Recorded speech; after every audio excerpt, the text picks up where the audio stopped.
شخصیت هایی که 1 سال نماز نمی‌خواندند در این ماه نمازی میشوند.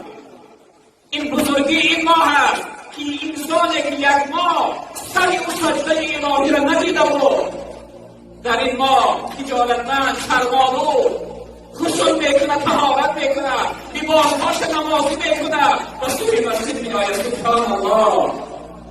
در این ماه میدانه که این ماه باید استفاده ببرد. ماهی بزرگی هست.